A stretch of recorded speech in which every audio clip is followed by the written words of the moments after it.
नमिता हिंदी शिक्षा में नमिता विश्वास 10 कक्षा का 30 पार्ट 2 काव्यखंड 4 कविता का काव्यखंड 4 का 4 पार्ट कहानी कविता का शीर्षक आत्मकथा कवि कौन है? जयशंकर प्रसाद जी ने।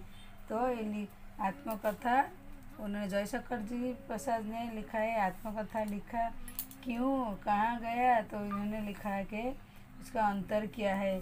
तो एक जयशंकर जी के संपादक, पत्रिका संपादक थे। अपने ऊपर उन्हें कविता लिखने को चाहे तो वो बोले नहीं, दूसरे लोग कवि के बारे में लिखने चाहे तो दूसरे कवि ने बोले आप पहले अपने बारे में लिखिए। वो बोले नहीं, मैं लिखूँगा अपने बारे में। आखिर में वो बोले लिखूँगा, तो आत्मकथा क्या लिखूँ अब हम पढ़ेंगे तो पता चलेगा। तो सबसे पहले मैं जयशंकर प्रसाद जी के कहानी के बारे में क्या लिखना है, अब क्या है उनके बारे में हम लोग पहले पाठन करें। जयशंकर जी प्रसाद का जन्म 1899 में वाराणसी में हुआ था। तो काशी प्रसिद्ध इस कॉलेज पढ़ रहे थे, परंतु स्थितियाँ अनुकूल होने के कारण आठवीं क्लास तक पढ़े। मैं घर में ही संस्कृत, हिंदी, फारसी अध्ययन किया। छायावादी कार्य प्रकृति प्रमुख कवियों के जयशंकर जी 1937 में उनका निधन हुआ।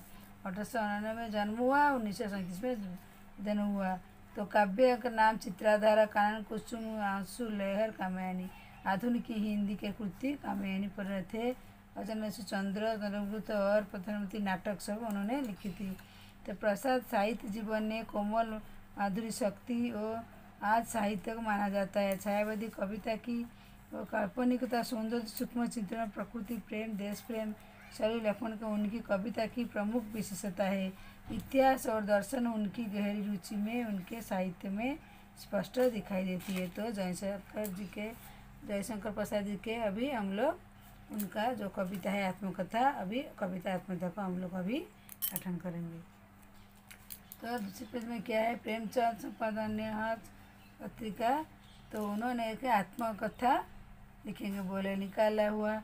तो प्रसाद जी मित्रों को आग्रह किया कि आत्मकथा लिखे। बोला मित्रों को बोले आप लिखे। तो कविता में किया दे हंस आत्मकथा विशेषता प्रकृति हुई है। छायावादी लिखे कविता जयशंकर प्रसाद जी ने यथार्थ अभाव में अभिनेत्री का छायावादी अनुरूप मनोभावों के अभिव्यक्ति लिए जयशंकर प्रसाद ललित सुंदर एवं नवीन रचना ने प्रयोग किया था।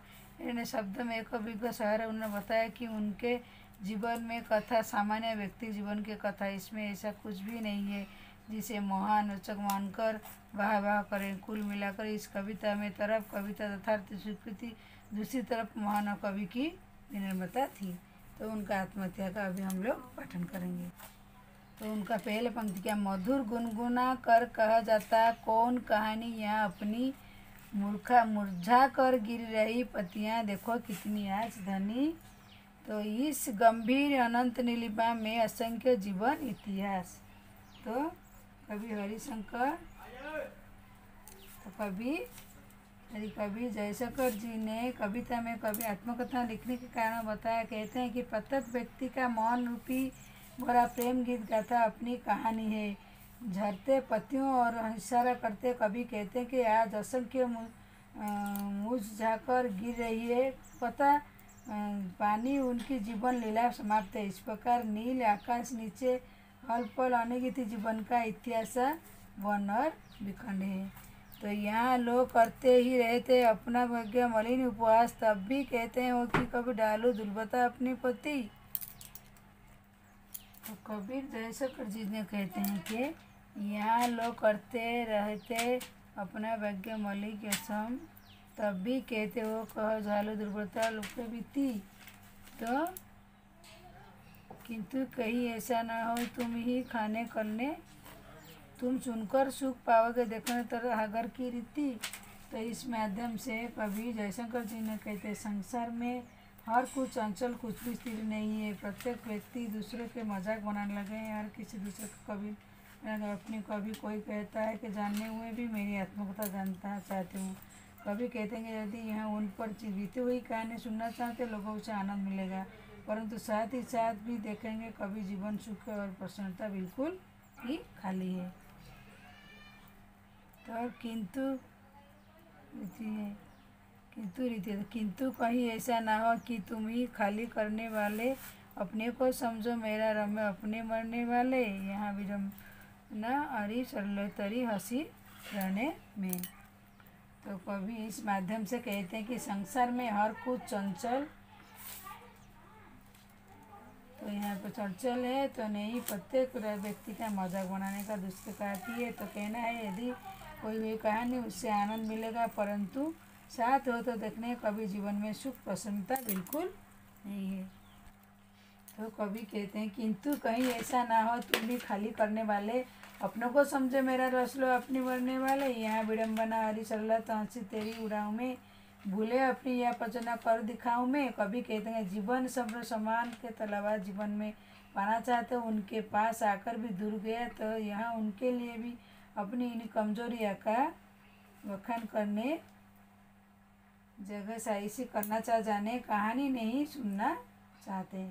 तो कभी जीवन में स्वयं के समान चलावा नहीं है, पाना चाहना उनके पास आकर भी दूर हो गया, या उनके पास अपनी इनका कमजोरी है बखान करके जगह ही नहीं करना चाहते, जाने कहानी नहीं सुनना चाहते, तो क्या आत्मकथा लिखेंगे।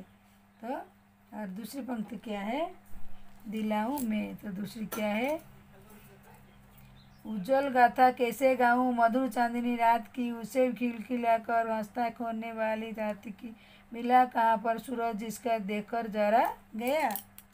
तो कवि कहते हैं कि जीवन सिर्फ समान एक छलावा, जीवन में कुछ तो पाना चाहते हैं, सब उनके पास आकर भी दूर हो जाती है, इनके जीवन के विषय अपनी इनके कमजोरियाँ बखान जगह सही नहीं कर सकते, वो अपने जाने की कहानी नहीं सुनना चाहते हैं। तो कवि कहते हैं कि उज्जवल गाथा कैसे गाऊं, जिस प्रकार सपने के व्यक्ति को अपना मन की इच्छुक वस्तु मिल जाने में होए, तो उरे खिलखिला कर हंसने वाली उन बातों की तो बोलते हैं, वस्तु मिल जाने से उसी प्रकार कभी जीवन में भी एक बार प्रेम आया था, परंतु वो स्वयं गया, उनकी सारी आकांक्षा मौज मिथ्या बनकर रुचि गई चुकी थी। तो मिला कहाँ सुख जिसका स्वयं देखकर जा गया, अलीगंज जाते मुस्करा भाग गया, तो पाते पते वंचित रह। इसलिए कभी कहते हैं कि यदि तुम मेरे अनुभव को समझते हो, घटना पढ़ने जा रहे हो, तो अपनी उज्जवल जीवन को गाथा करो। तो बहुत भाग गया तो गाथा करो। तो तीसरी पंक्ति क्या, जिसके अरुण कपल में महाबली सुंदर छाया में, अनुरागिनी उपालती चिनी सुहाग मधुरा में, उसकी बुद्धि पाद के बत्ती चौके अधिक ही पाया है अधु माया। तो कवि कहते हैं कि जिसके अरुण कपाल मालवती सुंदर छाया, अनुरागी उपलेती अधुबाया। कवि अपनी प्रेस से सुंदर लाल गालों की वर्णन करते हैं, कहते हैं अपनी लाल पेपसी गालों की लाली प्राप्त करने, परंतु अब ऐसे रूप से छवि जहाँ पर रह गई, उसकी चौपती पाते पति की पति जीवन के उत्तर कर देखे, मेरी कथा की छोटे जीवन की कैसी बड़ी कथा ये आज कहूँ। तो यहाँ कह गए क्योंकि वास्तविक जीवन में क्षण कभी मिलने को पहले गुंधर से, इसीलिए कभी कहते हैं कि मेरे जीवन की कथा जानकर तुम क्या करो, जीवन में समझकर अपनी कहानी नहीं मैं सुनाना चाहती हूँ। बोलते वर्णन करते हुए कहते हैं अपनी पेपसी गालों की लाली प्राप्त करती हूँ, परंतु अब ऐसी रूपसी छवि क्यों, किसके लिए, के जीवन में कभी मिलने से पहले पर दूर, इसीलिए कभी कहते हैं जीवन में कथा जानकर तुम क्या करोगे, मैं अपनी कहानी सुनाना नहीं चाहता हूँ। तो अंतिम क्या है, अच्छा नदी अरे सुनना मिन रहूँ, सुनकर तुम भला करोगे मेरे वाली आत्मकथा, अभी समय नहीं है सोई मेरी सोन व्यथा। तो कभी अंतिम में क्या कहते, क्या है अच्छा नहीं है अरे सुनना में मैंने रहूँ, इसमें कवि साधक की बिना स्पष्ट प्रामाणिक रस्म कथाओं में सुनने जानने की अपनी भलाई कहते हैं, सुनकर क्या तुम भला करो भी मेरी आत्मकथा, अभी समय भी नहीं था सोई मेरी मैंने व्यथा। भलाई कहते हैं जीवन की कहानी सुनने वक्त नहीं आया मेरी, तो जन मत रहने दो मुझे, तो अपनी समय नहीं है, सुनकर तुम मेरी बात भला क्या करोगी मेरी आत्मकथा, तो यही सोई मेरी मौन व्यथी, मुझे चुप रहना ही मेरा अच्छा है। इसमें कवि साधक के विनय में स्पष्ट है प्रमाण करके बोलते कहते हैं सुनने के जान में अपनी भलाई है, ना सुनने बोलने में, जीवन की कहानी सुनने का वक्त नहीं आया है मेरे, जीवन पे मत रहने दो मैं नहीं बोलूँगा तुम्हें अपनी आत्मकथा। तो कवि जयशंकर जी प्रसाद जी ने आत्मकथा में वो अपनी कथा नहीं बोलेंगे, बोले आत्मकथा उन्हीं के बारे में कल्पना करके कितने अच्छे से वो कविता को लिखे हैं। इसका पाठन और उसके पंक्ति हम लोग समझा दिए। अभी आत्मकथा का हम लोग प्रश्नोत्तर का अभ्यास करेंगे दूसरी पेज में।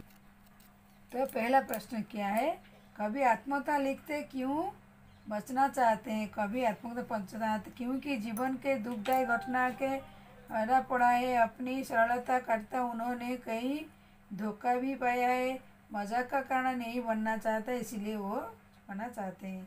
दूसरी, आत्मकथा सुनने में संदर्भ समय की कवि ऐसा क्यों कहते हैं? क्योंकि जीवन संघर्ष में भरा पड़ा है। वो अपने आत्मविश्वास जीवन में दुख के खुद तक सीमित रहना चाहते हैं, इसीलिए उनके आत्मकथा लिखने को अभी समय नहीं हुआ, वो बोलते हैं। दूसरी प्रश्न क्या है, अमृत के पात्र बनने कभी क्या फॉलो करते हैं? सुख सुबह दिखाई देते हैं, उसने वो कभी प्राप्त नहीं हुआ, इसीलिए कभी स्वयं जीवन यात्रा की थका हुआ है मानते हैं। जिस प्रकार पद यात्रा यात्री सहायता देता है, वह प्रणता ठीक उसी प्रकार स्वप्नों के द्वारा देखे हुए सुखे स्मृति को जीवन मार्ग में आगे बढ़ना चाहते हैं।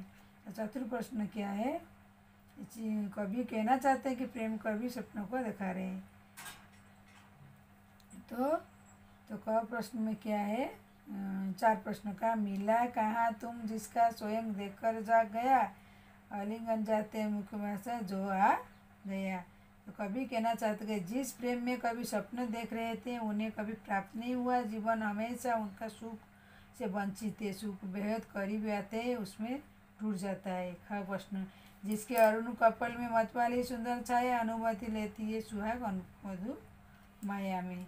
तो इसमें उत्तर, इन पंक्ति कवि प्रेस सौंदर्य वर्णन किया कहते हैं। उनके पे पीछे गालों में ललिमा इतनी अधिक है, से ललिसा उनसे समान पत्रिका है। 5 प्रश्न, उज्ज्वल गाय कैसे गाऊँ, मधुर चांदी जादू गाऊँ, कथन माध्यम में कवि क्या कहना चाहते हैं?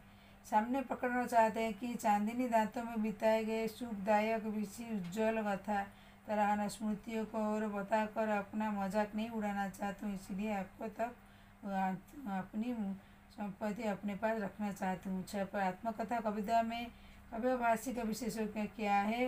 कवि खड़ी बोली कोमल शब्द प्रयोग किया जिसमें अरुण कपड़े हुआ है, मानवीकरण छायापाद है, उरी सहलत हंसी पड़ोगी, तत्सव शब्द का प्रयोग प्रमुख किया है। उनकी स्मृति प्रत्यय बनी पति का पत्रकथा है। तो 7 प्रश्न क्या है, कवि जो सुख का ध्वज देखा है कविता में किस रूप में अभिषेक हुआ है? तो बिताने का मौका मिला, आलिंगन मिले, पूर्व उनकी पेयसी अलम दूध गली गई, चौदहनी रात पेयसी साथ हुई, बातें सदा लिए दुख पे बधित हो गई। रचना की अभिनेत्री 8, इस कविता में माध्यम प्रसाद जी के व्यक्तियों की जो झलक मिलती है आपको शब्दों में लिखिए। जयशंकर प्रसाद छायावादी काव्य में प्रवृत्ति में बोलते हैं, निर्णय स्वभाव दिखाने के नाम कोई चीज़ उनके जीवन में नहीं है। उन्होंने धोखे खाई परंतु अपनी सरलता भोलानाथ नहीं छोड़ा, अपनी कमजोरियों को सबके सामने नहीं चढ़ा चाहते, अपने दुख खुद ही सीमित रहना वो चाहते हैं। तो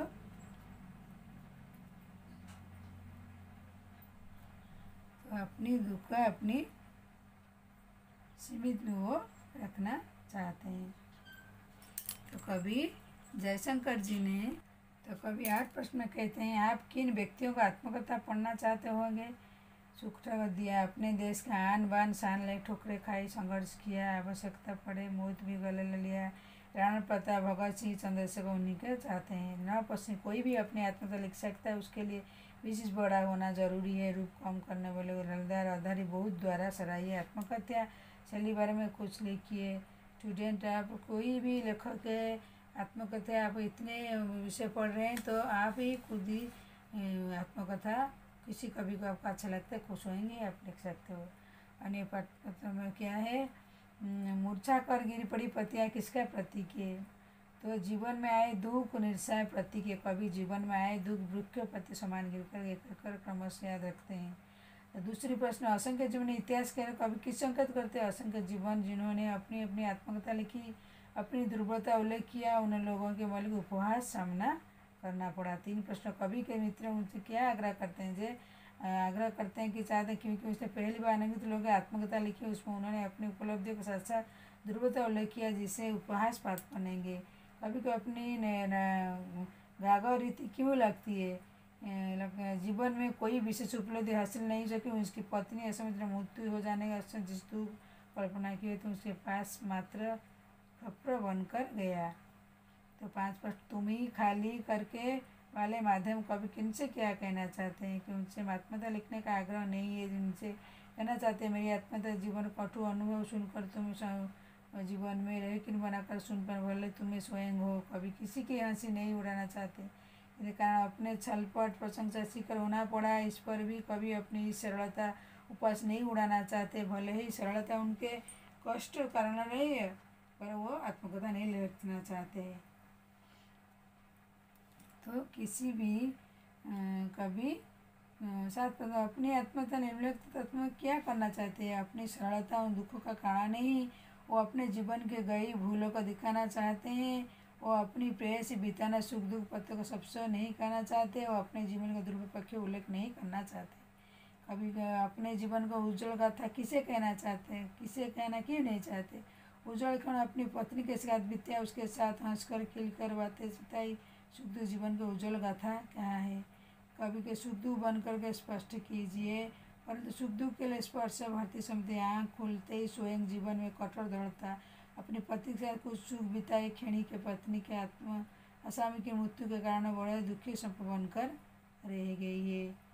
तो 10 प्रश्न अनुरागिनी उषा लेती सुहाग मधुरा में अलौकिक क्या है? अनुरागी सुहाग मधुरा माध्यम, उसकी पत्नी अत्यंत सुंदर है, उनके कपोल मिश्रति प्रातःकालीन उनसे लालिमा सौंदर्य बुद्धि थी, अर्थात कभी पत्नी उषा भी अधिक सुंदर थी। कभी अपनी तुलना किससे उस जीवन का पार्थ नहीं बनाना चाहते हैं। तो जयशंकर प्रसाद जी ने आत्मकथा का जो कविता लिखे हैं अपने बारे में, वो उन्होंने बहुत अच्छी तरह लिखे हैं। जो अपनी आत्मकथा अपने दुख की छाया नहीं बनाना चाहते, सुनोगे तुम क्या करो, इसीलिए अपना अंदर ही रखना चाहते हैं, उसी आत्मकथा कविता में लिखे हैं। तो स्टूडेंट, हमारी ये आत्मकथा वीडियो हो गई है आज के लिए। नहीं समय बात पूछिए, और दूसरी पार्ट में 5 पार्ट में मैं आपसे मुलाकात करती हूँ। आज के लिए बस, और मेरी वीडियो देखने के लिए आप लोग को धन्यवाद।